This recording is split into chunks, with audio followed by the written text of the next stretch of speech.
Γιατί σε αυτή τη χώρα, υπό αυτές τις συνθήκες, τις πολύ δύσκολες συνθήκες, ευτυχώς υπάρχει το επιστημονικό προσωπικό που διαπρέπει.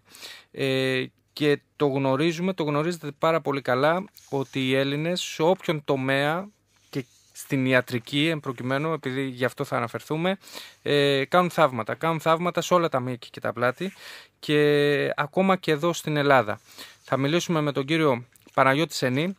Είναι στοματικός και γναθοπροσωπικός χειρουργός, διευθυντής στοματικής και γναθοπροσωπικής χειρουργικής κλινικής του Ναυτικού Νοσοκομείου Αθηνών. Καλησπέρα σας, κύριε Σενή, και ευχαριστώ πάρα πολύ που ανταποκριθήκατε στην πρόσκληση. Καλησπέρα σας, κύριε Μάλη.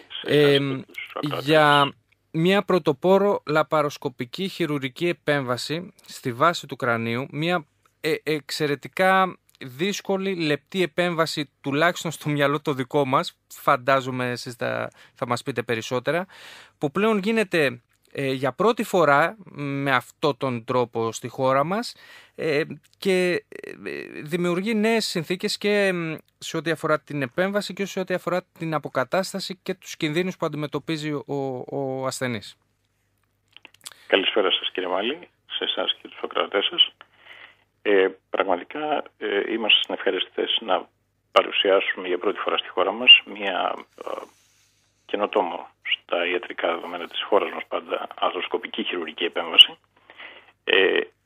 Ονομάζεται αρθροσκοπική χειρουργική της ακροδάφου-γναθικής διάρθρωσης.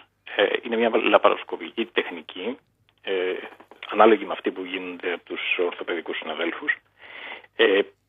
Οι ιδιαιτερότητες της όμως την καθιστούν πραγματικά μοναδική. Είναι μια επέμβαση η οποία γίνεται σε μια πολύ πολύ μικρή άρθρωση. Είναι η κροδαφογναθική διάρθρωση, η οποία συνδέει την κάτω γνάθο με την βάση του κρανίου. Είναι μια άρθρωση όχι περισσότερο από 2 εκατοστά. Εισερχόμαστε σε αυτήν με 2 μικρά εργαλεία, 2 μικρούς αυλούς της τάξης του 1,9 χιλιοστών. Και η όλη επέμβαση, η οποία υπό άλλες συνθήκες θα γινόταν ανοιχτά, δηλαδή ανοίγοντας μπροστά από το αυτί και επεμβαίνοντας σε μια πολύ ευαίσθητη περιοχή, γίνεται τώρα βλέποντας την εικόνα στο monitor μέσα από μια κάμερα η οποία εισέρχεται από τον ένα αυλό και μικροεργαλεία που εισέρχονται από τον άλλο. Άρα η τομή είναι πάρα πολύ μικρή και δεν επεμβαίνουμε καθόλου με όποιο ρίσκο συνεπάγεται αυτό στην περιοχή μας.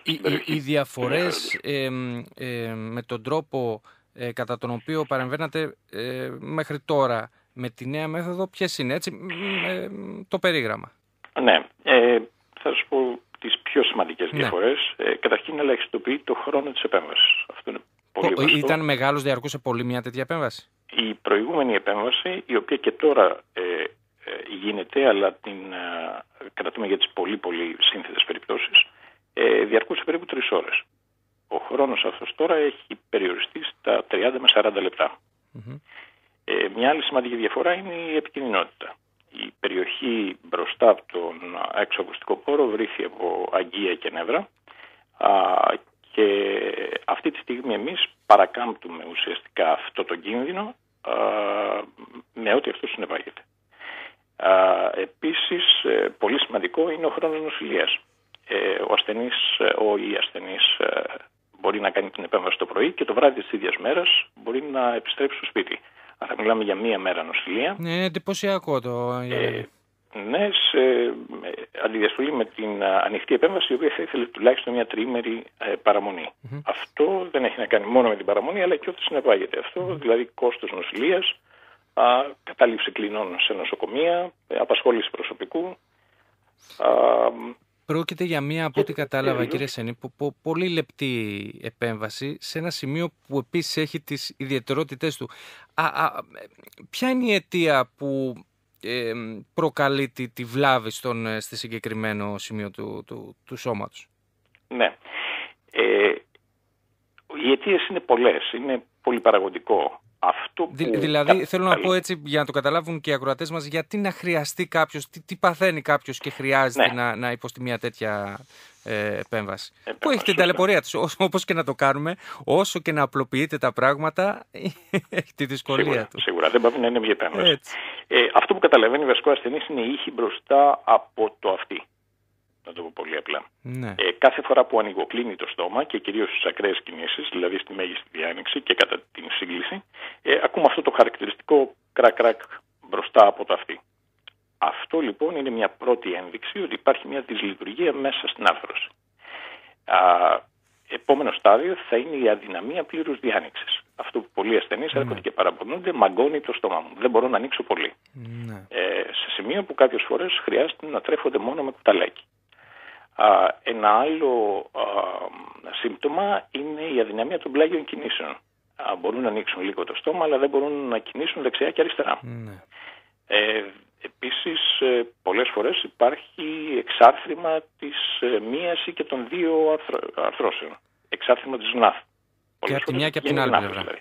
Είτε από τη μία είτε και από την άλλη πλευρά. Είναι σίγουρο πως αυτή τη στιγμή, κύριε Σενή, πολλοί ακροατές, είτε στο αυτοκίνητο κάποιος μας ακούει, είτε στο σπίτι, θα δοκιμάζει να ανοίξει το στόμα του και να δει κατά πόσο ακούγεται αυτός ο ήχος.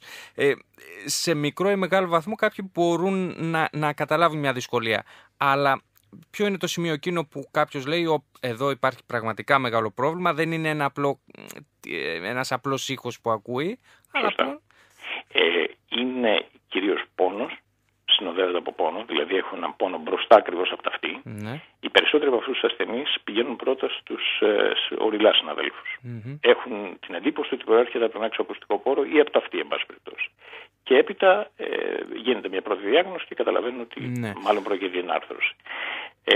Το ένα είναι αυτό λοιπόν, και το δεύτερο είναι η αδυναμία μέγιστης διάνοιξης. Εκεί έχουμε περάσει σε ένα στάδιο που πραγματικά πρέπει να επέμβουμε. Κάποιος που έχει αυτό το χαρακτηριστικό, έτσι όπως μας το περιγράψατε, μπορεί να το συνοδεύει στο υπόλοιπο βίο του, ή κάποια στιγμή είναι βέβαιο πως αυτό θα χειροτερέψει και ίσως χρειαστεί να κάνει κάτι επιπλέον? Ναι, πολύ σωστά. Αυτό είναι ένα πρώιμο στάδιο και είναι σίγουρο ότι με την πάροδο του χρόνου αυτό θα χειροτερεύει. Μπορεί προσωρινά να φτιάξει, δηλαδή κάποια στιγμή ακούμε ασθενείς και λένε εξέλιπαν οι ήχοι που είχα πριν. Αυτό δεν σημαίνει όμως ότι βελτιώθηκε. Έχει περάσει ένα επόμενο στάδιο που η παραγωγή των ήχων δεν υπάρχει. Όμως, αν μπορούσε να δει κανείς εντός της άρθρωσης, είτε με μια εξέταση είτε με την αρθροσκόπηση που κάνουμε εμείς, θα δει ότι η φθορά στα στοιχεία της άρθρωσης είναι μεγαλύτερη από ό,τι ήταν πριν που άκουγε τους ήχους. Άρα η έλλειψη δεν σημαίνει ότι έχει καλυτερεύσει. Είναι μια μακροχρόνια φλεγμονώδης μάλλον αιτιολογίας πάθηση, η οποία πορεύεται σιγά σιγά και γίνεται χειρότερη. Υπάρχει αυτή η επιδείνωση. Θα έρθει αυτή η επιδείνωση ακριβώς. Εγώ να επαναλάβω πως καταρχάς για τους ακροατές που μπήκαν τώρα στον Sky, μιλάμε με τον κύριο Παναγιώτη Σενή, είναι στοματικός και γενναθοπροσωπικός χειρουργός, είναι ο διευθυντής της στοματικής και γενναθοπροσωπικής χειρουργικής κλινικής του Ναυτικού Νοσοκομείου Αθηνών, και μιλάμε με τον κύριο Σενή γιατί η κλινική του έφερε πρώτη στην Ελλάδα την αρθροσκοπική χειρουργική επέμβαση σε μια περιοχή στο κεφάλι, την κροταφογναθική διάθρωση. Το λέω σωστά, κύριε Σενή? Κροταφογναθική διάθρωση. Λοιπόν, σε ένα σημείο που προσπαθήσαμε να το απλοποιήσουμε, και ευχαριστώ πολύ για το γιατρό γι' αυτό, προσπαθήσαμε να παρουσιάσουμε το πρόβλημα έτσι όπως ο κάθε ένας να το κατανοούσε, μέχρι να φέρει ο κύριος Σενής και οι συνεργάτες του στο Ναυτικό Νοσοκομείο Αθηνών αυτή την επέμβαση. Χρειάζονταν 3 ώρες, απαιτητική επέμβαση και δυσκολία ταλαιπωρούσαμε και τον ασθενή και είχε και το κόστος και τους γιατρούς. Τώρα μέσα σε 30-35 λεπτά γρήγορη αποκατάσταση με φοβερή μείωση του κόστους. Και επαναλαμβάνω, για να το συνδέσω και με την προηγούμενη συζήτηση που κάναμε για τα της οικονομίας, είναι σημαντικό πως σε αυτή τη χώρα, υπό αυτές τις συνθήκες, υπάρχουν γιατροί, νοσοκομεία και κλινικές που, εν πάση περιπτώσει, ξεπερνούν την κρίση. Σας ευχαριστώ πολύ, κύριε Σενή, για αυτή τη συνομιλία που είχαμε. Ευχαριστώ και εγώ πάρα πολύ, κύριε Μάλη, και εσάς και το σταθμό σας για τη φιλοξενία.